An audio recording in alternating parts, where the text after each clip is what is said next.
اور حدیث پاک کیا ہے؟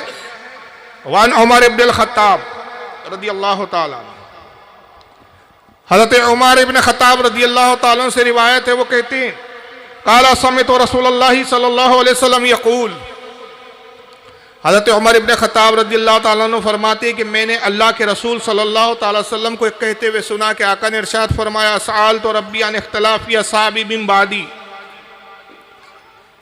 کہتے ہیں کہ اللہ کے رسول کہتے ہیں میں نے اپنے رب سے سوال کیا، اپنے رب سے میں نے پوچھا کہ پروردگار میرے صحابہ میں اگر کچھ باتوں پر اختلاف ہو جائے تو اس وقت تیرا کیا حکم ہوگا میرے صحابہ کے بارے میں؟ میرے صحابہ میں اگر اختلاف واقع ہو جائے، آپس میں کچھ باتوں کو لے کر ایک دوسرے کے نظریے کے خلاف ہو جائیں تو اے پروردگار اس وقت تیرا کیا حکم ہوگا؟ فَأَحْوَى إِلَيَّ يَا مُحَمَّدُ إِنَّ أَصْحَابِكَ عِنْدَ بِمَنزَلَةِ النُّجُومِ فِي السَّمَاءِ، اللہ تعالیٰ نے وحی نازل کی اللہ کے رسول کی طرف، اور وحی یہ کی گئی کہ میرے محبوب اگر تیرے صحابہ میں اختلاف بھی ہو جائے تو تیرے تمام صحابہ میرے نزدیک آسمان کے چمکتے ہوئے ستاروں کی طرح ہے۔ تیرے صحابہ کا مقام میرے نزدیک کیسے؟ جیسے آسمان میں روشن چمکتے ہوئے ستارے، بعد ہوا اقوا من بعد، اور ان میں بعض سے قوی ہے، فضیلت کے اعتبار سے، افضلیت کے اعتبار سے بعض پر فوقیت رکھتے ہیں، درجے میں بلندی رکھتے ہیں۔ وَلِكُلِّ نور، مگر یہ سب کے سب نور ہے، سب کے سب نور ہدایت ہے، ان سے ہدایت ملیں گی۔ فَمَنْ أَخَذَ بِالشَّيْءٍ مِّمَّا هُمْ عَلَيْهِ مِنْ اخْتِلَافِهِمْ عِنْدِي عَلَىٰ خدا، اور رب نے فرمایا کہ اگر ان میں اختلاف بھی ہو جائے تو میرے محبوب تو غم نہ کر، فکر نہ کر، تیرا ہر صحابی میرے نزدیک ہدایت پر ہی ہوگا۔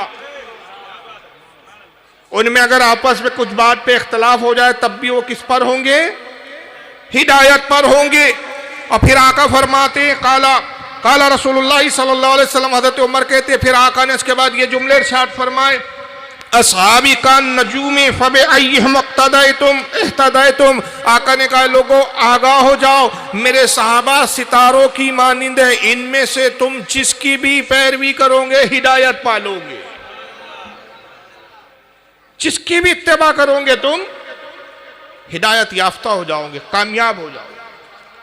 تو رسول اللہ کا ہر صحابی ہدایت یافتہ اور ہدایت دینے والا ہے۔ یہ حدیث مشکات شریف کے الفاظ میں نے پڑھی، جس کو صاحب مشکات نے باب مناقب الصحابہ میں نقل کیا، حدیث نمبر 6018۔ اور جیسے کہ میں نے عرض کیا اس کو بہت سارے محدثین نے لکھا ہے، اس وقت میرے پاس کل 21 حوالے ہیں۔ صحابہ نہیں، ایک دو بندوں کا مسئلہ ہے، صحابہ 1 لاکھ سے زیادہ ہیں۔ صحابہ کے قاتلین کے ہم خلاف ہیں، جو صحابہ کے دشمن ہیں۔ مثلا دیکھیں جی، کیا منکرین زکوٰۃ صحابہ نہیں تھے؟ زکوٰۃ کافر سے لی جاتی ہے مسلمان سے؟ مسلمان سے۔ تو حضرت ابو بکر صدیق نے جو منکرین زکوٰۃ کے خلاف تلوار اٹھائی ہے، تو وہاں آپ حضرت ابو بکر صدیق کو کیوں نہیں کہتے کہ ایک صحابی نے دوسرے صحابی پہ تلوار کیوں اٹھائی ہے؟ کیا کہتے ہیں آپ؟ کہتے ہیں منکرین زکوٰۃ، ریٹ آف دی گورنمنٹ کو انہوں نے چیلنج کیا ہے۔ ہم کیا کہتے ہیں؟ ہم حضرت ابو بکر کے ساتھ کھڑے ہیں، کہتے ہیں نا؟ بالکل کہتے ہیں۔ اچھا، بس اب قائم رہنا ہے جی، جو قانون ڈالے گا نا، آپ نے خلیفہ راشد کے ساتھ کھڑا ہونا ہے نا، تھوڑی گڈی پینچر ہو جائے۔ آگے چلیں، حضرت عمر کے دور میں مسلمانوں نے ایسا سچ کوئی بغاوت نہیں کی ہے، رومنز اور پرشینز کے خلاف انہوں نے جنگیں لڑی۔ ہم کہتے ہیں حضرت عمر کے مخالفین کافر تھے، رومنز اور پرشین۔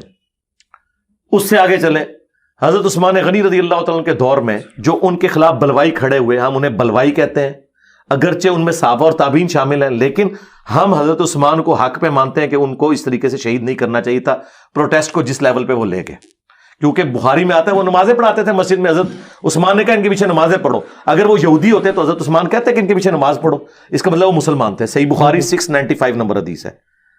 جب حضرت علی کی باری آئی ہے اور ان کے خلاف جو ریٹ آف دی گورنمنٹ کو چیلنج کر رہے ہیں، آج خادم رضوی صاحب کو یہ بات پتا ہے، چلے ان کا آپ نے ذکر کیا، میں انہی کا ذکر کرتا ہوں۔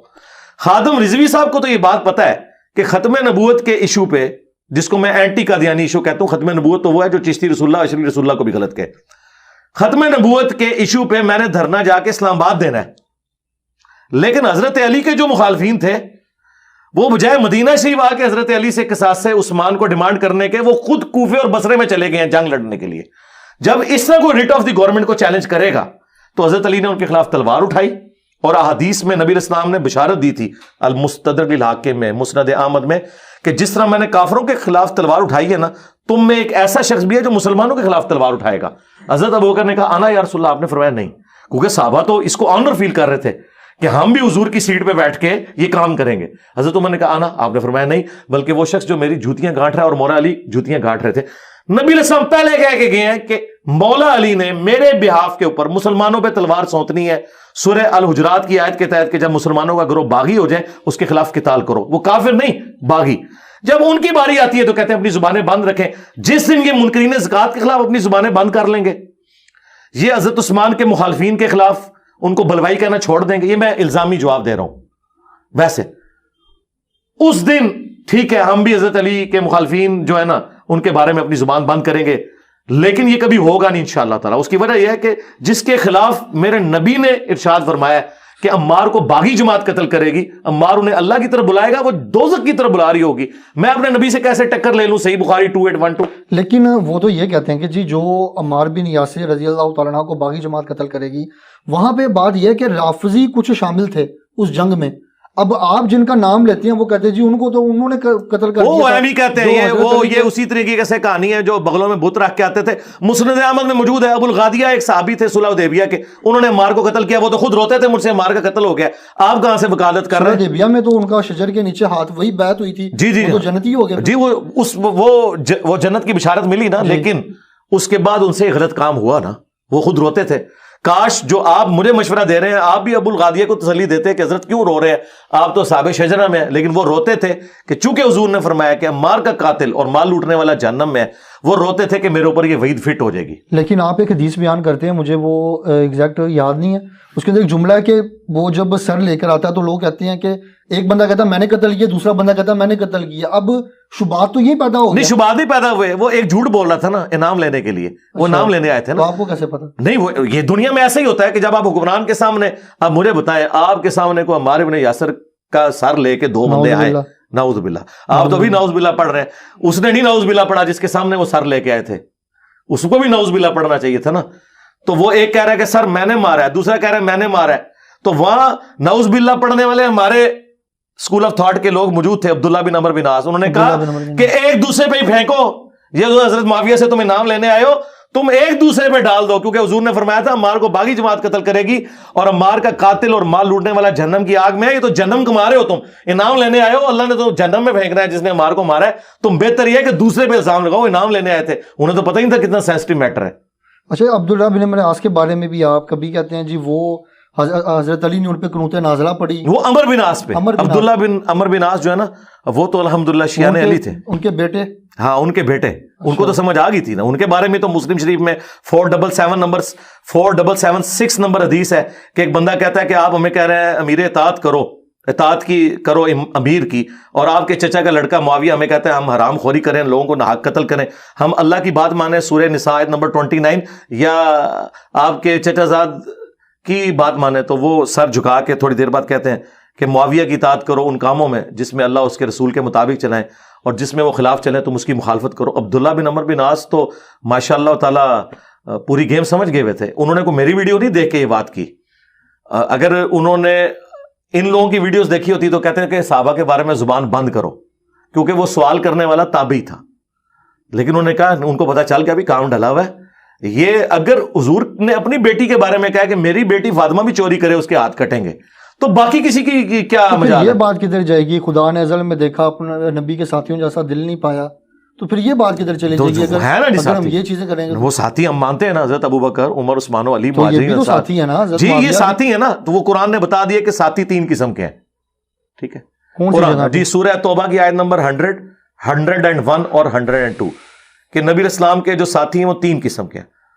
والسابقون الاولون من المہاجرین والانصار، جو سبقت لے کے شروع میں جو اہل ایمان تھے مہاجرین میں بھی اور انصار میں بھی.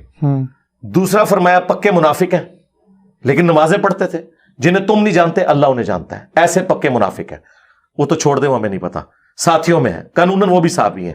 قانون اس لیے صحابی ہیں کہ ہمیں پتہ نہیں ہے نا، ہم تو انہیں ظاہر ہے. آپ مجھے بتائیں ایک بندہ حضور کے پیچھے نماز پڑھ رہا ہے تو آپ اسے کافر تو نہیں سمجھیں گے، مسلمان نہیں سمجھیں گے نا. اس زمانے میں صحابی ہوگا، بریلوی دیوبندی اہل حدیث شیعہ تو نہیں ہے. اور تیسرا فرمایا ملے جلے اعمال کرنے والے ہیں، اللہ تعالیٰ عنقریب انہیں دیکھے گا. تو یہ ملے جلے عمال کرنے والے ہیں. قرآن میں 3 کیٹیگریز ہیں, یہ پکڑ کے سب پہ رضی اللہ عنہ لگاتے ہیں. قرآن نے رضی اللہ عنہ اور رضوا عنہ انہیں کہا ہے کہ جو سابقون الاولون اور احسان سے ان کی پیروی کرنے والے ہیں, جو ان کے قاتلین ہیں وہ کیسے رضی اللہ عنہ ہو جائیں گے؟ لیکن اب دیکھیں نا, آپ کیسے فیصلہ کر سکتے ہیں اس چیز کا؟ ہم نے نہیں فیصلہ کیا, اللہ کے نبی کر گئے نا فیصلہ. انہوں نے آپ نے بتا فرما دیا دیا کہ عمار حق پہ ہوگا, جی, وہ جنت کی طرف بلا رہا ہوگا, مخالف جماعت جو ہے وہ باطل ہوگی. تو آپ جو جماعت ہے اسے باطل سمجھتے ہیں کیونکہ رسول اللہ نے فرمایا نا, جملہ تو دوزخ کی طرف بلانے والی جماعت ہے. دوزخی نہیں, دوزخ کی طرف بلانے بلانے والے. ہاں, تو مسلمان اکثر کام وہی کر رہے ہیں جو دوزخ کی طرف لے جانے والے ہیں, لیکن ہم انہیں دوست کی نہیں کہتے. جھوٹ بولنا کیا ہے؟ دوزخ کی طرف لے جانا. تو ہم کسی جھوٹے کو یہ تو نہیں کہتے دوست کی, کام دوست کی والا ہے.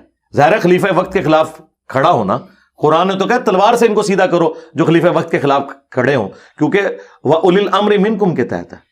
یہ جو یہ کہانی ڈالتے ہیں نا کہ دونوں طرف صحابہ ہی تھے وہ لڑے, یار وہ کہتے ہیں بھائی تھے, دونوں بھائی تھے. جی بھائی ہوتے وہ تو کہتے ہیں کہ بھائی آپس میں لڑ نہیں پڑتے, بڑا بھائی چھوٹے بھائی کے ساتھ لڑ پڑتا. تو یہ اس میں تو بس ٹھیک ہے, جو بڑا بھائی تھا نا اس نے قنوت نازلہ پڑھی ہے, ہم تو بڑے بھائی کے ساتھ ہیں, تو ہم پھر قنوت نازلہ پڑھنی شروع کر دیں. اب بڑے بھائی کی سنت پہ عمل کریں. حضور نے تو کہا علیکم بسنتی و سنت الخلفاء الراشدین المہدیین, ٹھیک ہے نا. اور دوسرا نبی علیہ السلام نے فرمایا, صحیح مسلم کی حدیث ہے, جب ایک امیر کی بیعت ہو جائے جو اس کے خلاف کھڑا ہو اسے قتل کر دو. حضرت علی کی بیعت ہو چکی تھی, حضرت علی کی بیعت انہی صحابہ نے کی ہے جنہوں نے ابو بکر عمر عثمان کو خلیفہ چنا ہے. ان کے خلاف جو کھڑے ہوئے ہیں وہ واجب القتل تھے. وہ تو کہہ رہے ہیں قصاص عثمان کے لیے کھڑے ہوئے ہیں. قصاص عثمان کے لیے خلیفہ سے ڈیمانڈ کی جاتی ہے, خلیفہ کے خلاف تلوار نہیں اٹھائی جاتی. مثلا خدا نہ خواستہ آپ کے بھائی کو یا والد کو کوئی قتل کر دے تو آپ کیا پارٹی اور جتھا بنا کے سپریم کورٹ پہ حملہ کریں گے یا سپریم کورٹ میں ریٹ فائل کریں گے؟ اور پھر سپریم کورٹ میں حضرت علی جیسا بندہ ایماندار بیٹھا ہوا ہو, پھر تو کوئی گنجائش ہی نہیں ہے. پارٹی اور جتھا بنانا تو یہ تو ریٹ آف دی گورنمنٹ کو چیلنج کرنے والی بات ہے. صحیح. ہاں, اچھا, ہمیں اس جنگ سے اختلاف ہے. صرف وہ یہ کرتے نا قانون ہاتھ میں نہ لیتے, جس طرح حضرت عثمان کے مخالفین نے قانون ہاتھ میں نہیں لیا تھا, صرف گھیراؤ کیا تھا, پھر بعد میں انہوں نے ایکٹیویٹی پرفارم کی. جب تک وہ ٹھیک تھے ہم انہیں ٹھیک مانتے ہیں کہ یار ان کا احتجاج تھا, حضرت عثمان نے بھی نہیں روکا کیونکہ وہ صحابہ تھے. اس میں کئی صحابہ جو ہیں وہ اصحاب شجرہ میں شامل تھے, وہ صحابہ تھے. لیکن جب انہوں نے قتل کیا ان میں سے کسی بندے نے, تو وہ ایکٹیویٹی غلط ہو گئی. کیا اس بندے کو کوڈ کیا گیا کہیں کہ وہ بندہ کون تھا؟ نہیں, ظاہر ہے کہ معلوم تھا. میرا بھائی آج کے زمانے میں جب سی سی ٹی وی کیمرے ہیں تو قاتل کا پتہ نہیں چلتا, اس زمانے میں تو پتہ ہی نہیں چلتا. پوری جماعت کو تو نہیں مارا جا سکتا. اچھا, یہاں پر ایک اور بڑا ہاں, حفاظت کرنے والے معلوم ہے کون تھے, حسن و حسین تھے.